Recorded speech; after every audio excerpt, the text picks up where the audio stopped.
agora, que vocês estão se preparando, né?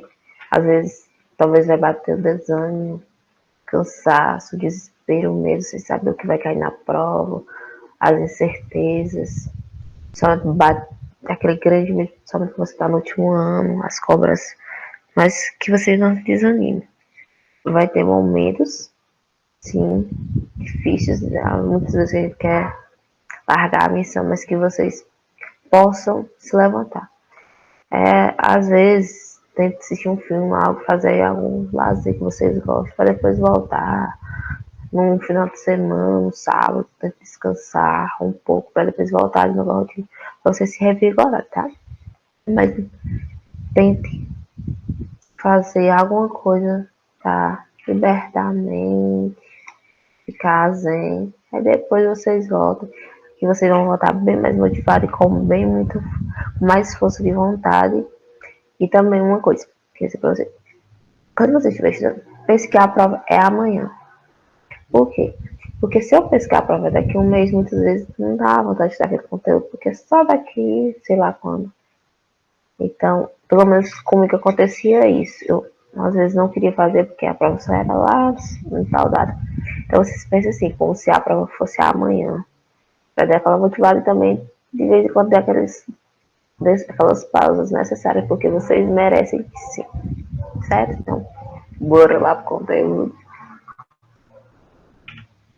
Gente, vamos começar a introduzir os estudos iniciais da química.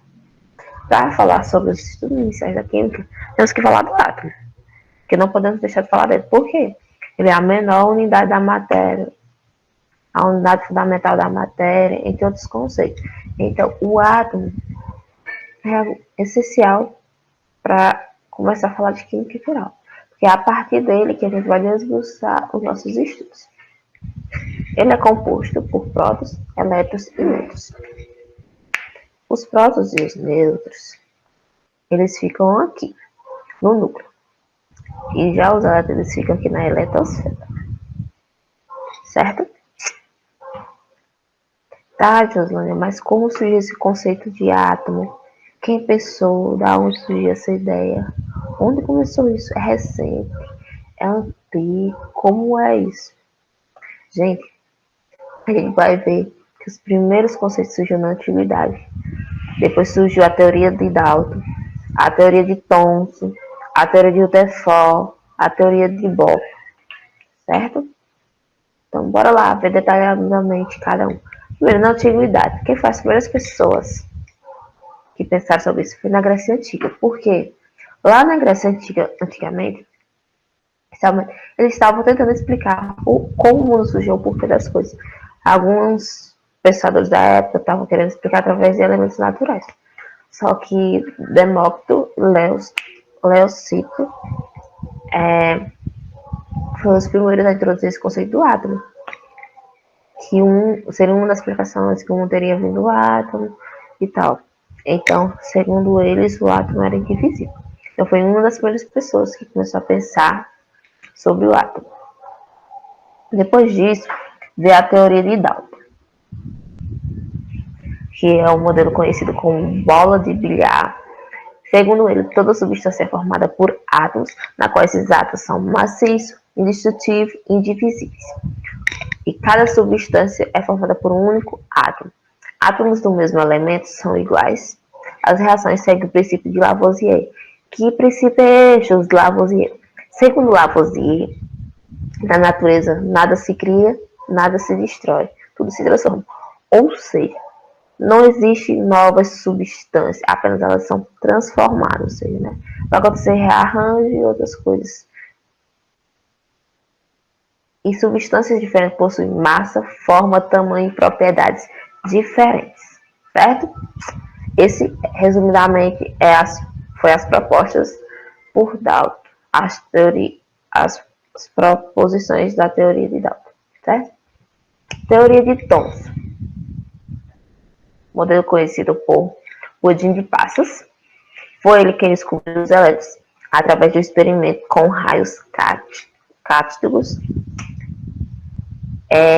Ele descobriu que o átomo era divisível, o que já é diverso do que Dallas tinha falado que o átomo era indivisível. Segundo ele, o átomo era neutro, ou seja, a quantidade de cargas negativas era igual à quantidade de cargas positivas. E ele estudou a natureza elétrica da matéria, coisa que Dalton não fez, certo? Teoria de Rutherford. É um modelo conhecido como planetário. Rutherford descobriu a eletrosfera através de um experimento que ele fez com uma minúscula partícula de ouro, na qual ele lançou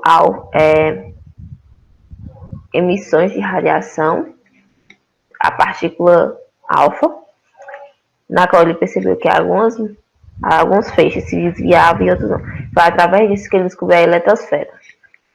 Segundo Bohr, os elétrons descrevem orbitais circulares com energia fixa e não emitem energia espontaneamente.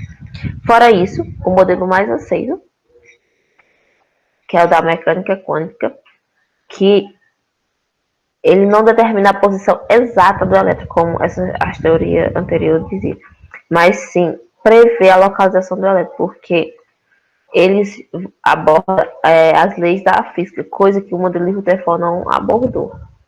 Então, é mais fácil prever a localização do que saber o lugar exato, porque a gente está se tratando de elétrons. Certo, galera? Galera, aqui tem os diagramas de Linus-Pauls, como vocês podem ver. Gente, os níveis energéticos que ele descobriu foi Bohr, e as camadas, os 7 níveis que a gente tá vendo. KL, MNO, Q, que são os níveis de subdivisão S, P, D, F. S2, o máximo de suportar o P6, o D10 e o F4, 14. Pode suportar menor? Pode. A gente vai ver em questão de distribuição. Mas o máximo são esses números que estão em cima. Gente, é só seguir essa setinha, tá vendo? Vem aqui, aqui, aqui, assim, assim, assim, assim, assim. Você não precisa decorar, só lembrar, só montar a linha e cortar certinho, certo? Depois desses modelos atômicos surgiu a tabela periódica, né? Porque uma ideia leva a outra.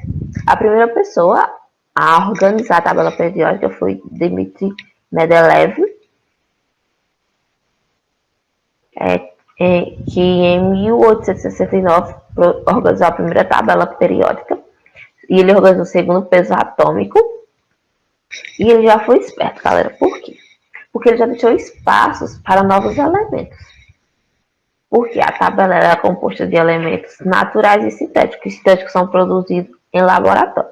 Só que atualmente são organizados através do número atômico. Que o número atômico é igual a quantidade de prótons que há no núcleo. Só que depois de Mendeleev,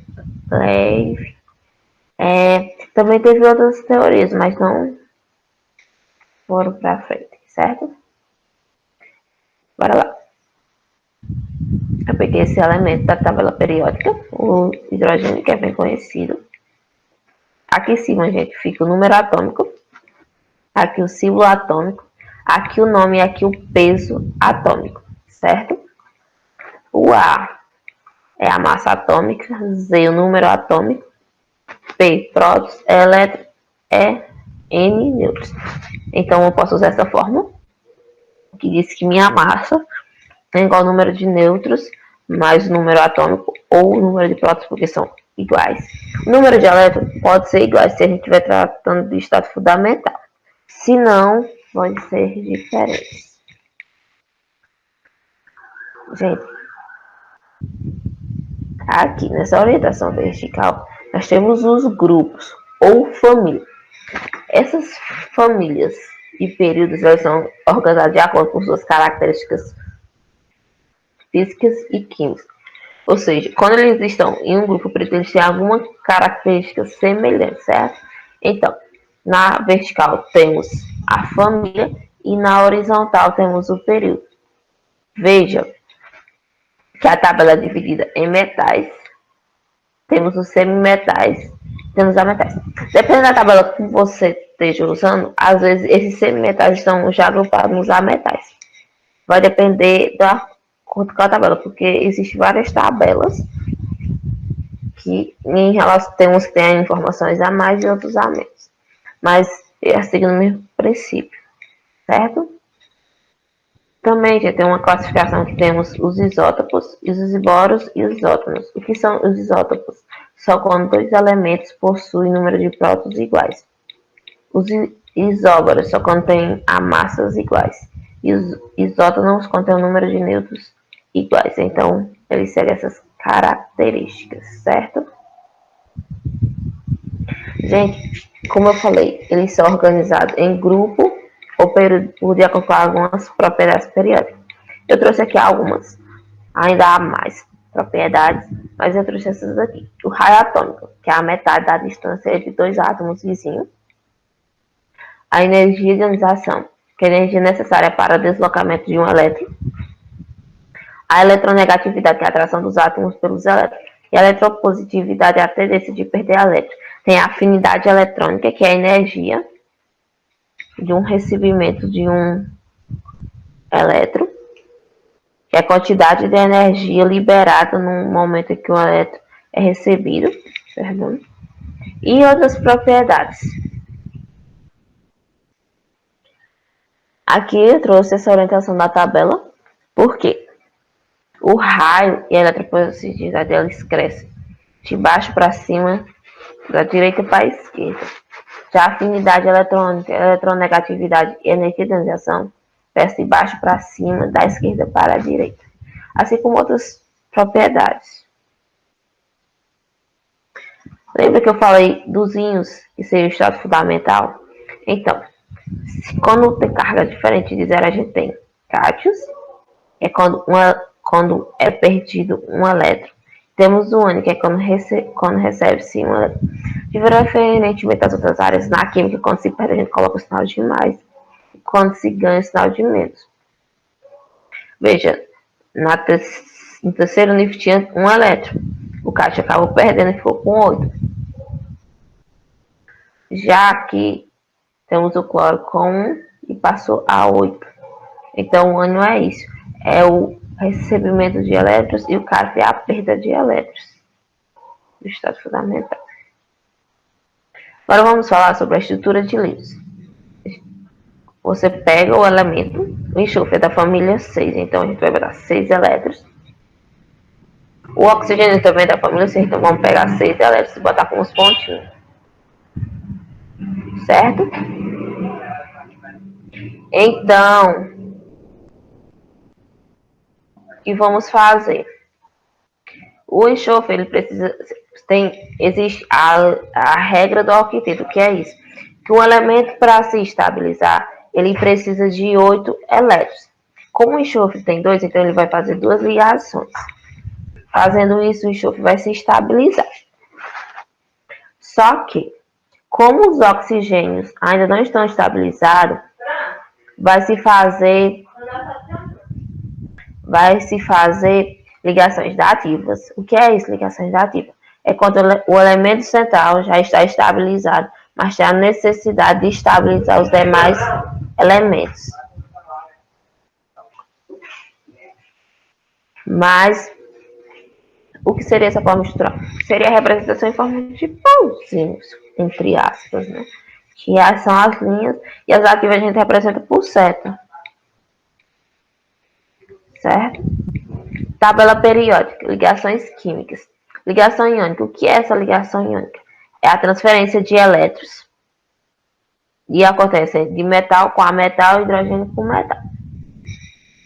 Já as ligações metálicas é a força de atração que ocorre entre elétrons livres e cátions no metal, que é metal para metal.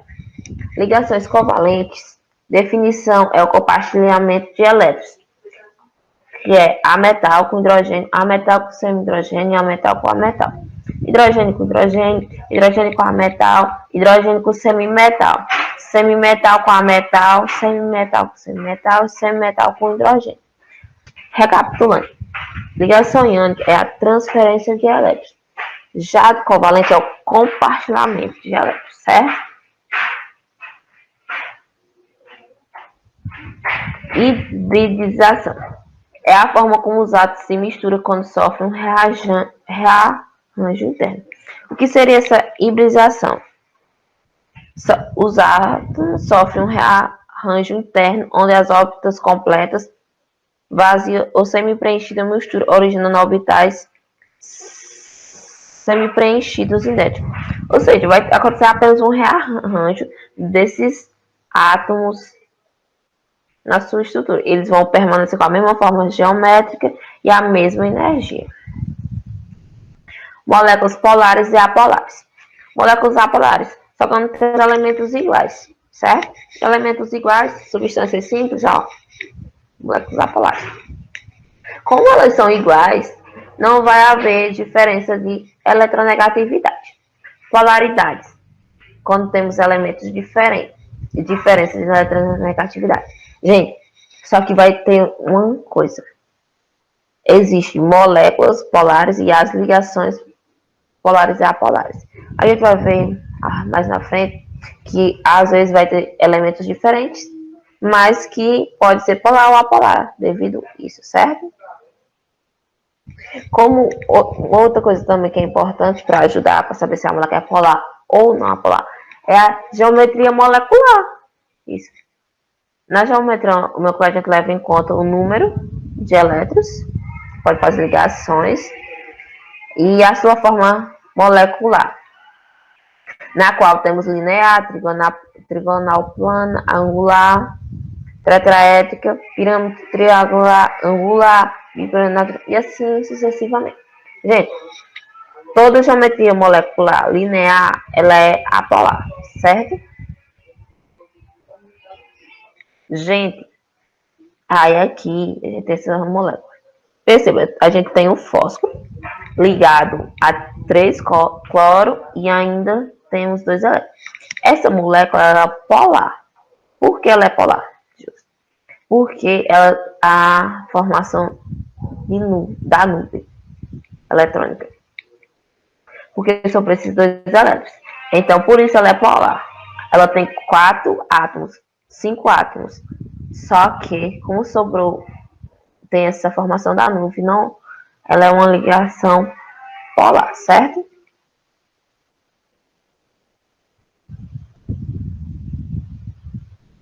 Já que temos o carbono ligado a 4 bromos. Já essa é apolar, por quê? O carbono possui 4 átomos e fez 4 ligações, não teve a formação de nuvem. Então, essa molécula é apolar. Perceba que a gente teve substâncias diferentes, mas teve uma molécula que era polar e outra era apolar. Então, é necessário prestar atenção em relação a isso, se vai sobre essa nuvem ou não.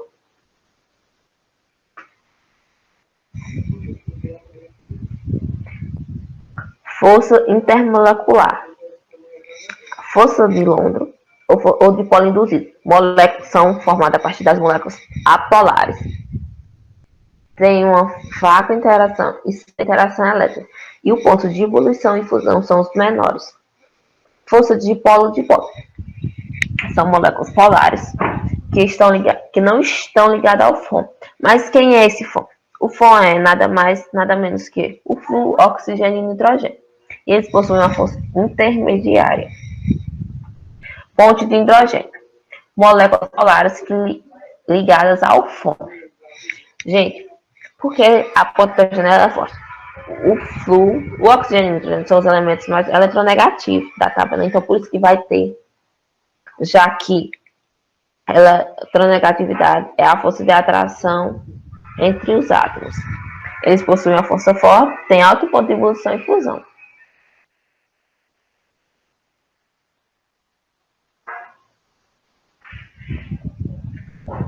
Funções inorgânicas. São compostos inorgânicos que têm características semelhantes. Que temos os sais, as bases e os óxidos.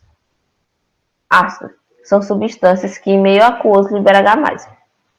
Perceba, temos aqui o ácido clorídrico, a água, Perceba que esse ácido vai estar na água, mas essa água não vai interferir na reação, produzindo H+, mais o cloro em meio aquoso. E a base, o que vai ser? São substâncias que em meio aquoso liberam OH-, que é também popularmente conhecido como hidroxila. Temos aqui o hidróxido de sódio, que forma o sódio mais a hidroxila. Gente, aqui tinha a presença da água, certo? Para que ela não interfere na reação. O que é os sais? Os sais é quando você tem um sal mais uma base. Em algumas literaturas você vai encontrar que tem que ter pelo menos um ânion e um cálcio. E tem que produzir água. Gente, um detalhe, a gente está se tratando dessas funções inorgânicas em relação ao reino, porque há outros autores que definem diferentemente, certo? Então aqui temos o ácido clorídrico mais hidróxido de sódio, que formou o sal, mais água. Esse sal aqui é o cloreto de sódio, conhecido como o nosso sal de cozinha. Óxidos são compostos binários, na qual o oxigênio é mais eletronegativo. Ou seja, há necessidade do oxigênio ser eletronegativo. Se, por exemplo, o eletronegativo seja o flúor, então não é óxido. Então, é necessário que o oxigênio seja o mais eletronegativo. Temos o óxido de sódio e o óxido de cálcio. E agora, vamos partir para as questões, certo? Botar em conhecimento. Então, eu vou começar lendo o enunciado. A importância econômica e tecnológica desses elementos pela similaridade de suas propriedades químicas e físicas deve ser. Mas você sabe que elementos, né? Porque ele está falando da importância econômica e física. Vocês estão vendo aqui, se a gente for aqui, ó, temos nióbio e tântalo. Nióbio com o número atômico 41 e o tântalo 73. Lembra aqui do diagrama de Luiz Paulo? Então, a gente vai fazer através dele. Então, feita a distribuição eletrônica do nióbio e do tântalo, para o nióbio, 1s2, 2s2, 2p6, 3s2, 3p6, 4s2, 3d10, 4p6, 5s2, 4d3. Aqui foi feito no nióbio e aqui do tântalo. Primeiro, para descobrir a família, eu vou pegar o subnível e mais a camada de valência. Josi, mas quem é o subnível? O subnível é a camada mais energética, ou seja, sempre é a última.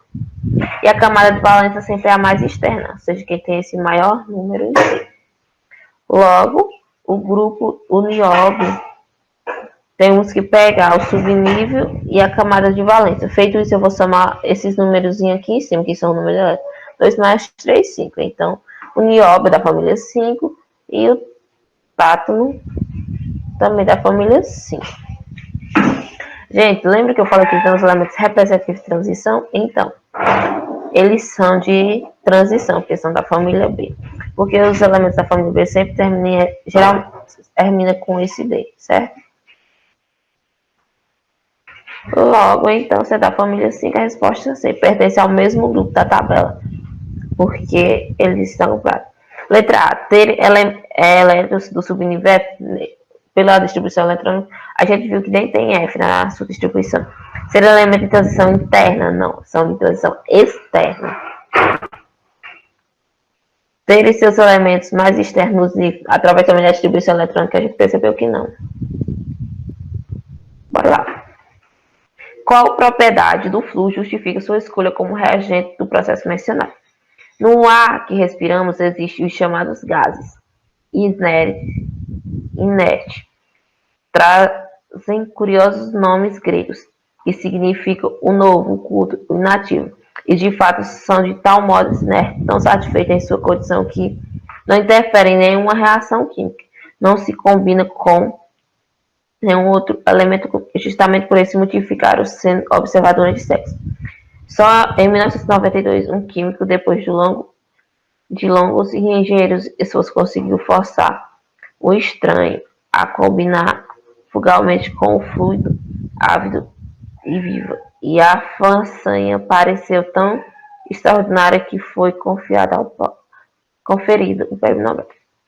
Ele está perguntando qual é a propriedade do flúor que permitiu essa a atração, conseguiu forçar o estrangeiro. Gente, o que é letra A? Densidade. Densidade é massa ou volume, não tem nem essa questão de força.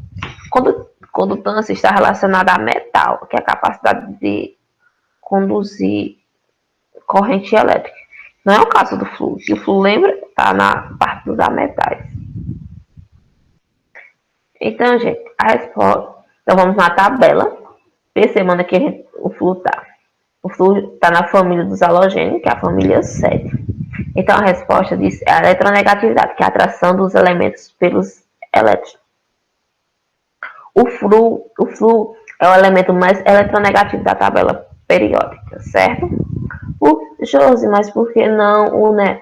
Lembra que isso aqui são os gases nobres, e os gases nobres já estão estabilizados, então a gente não considera eles, certo?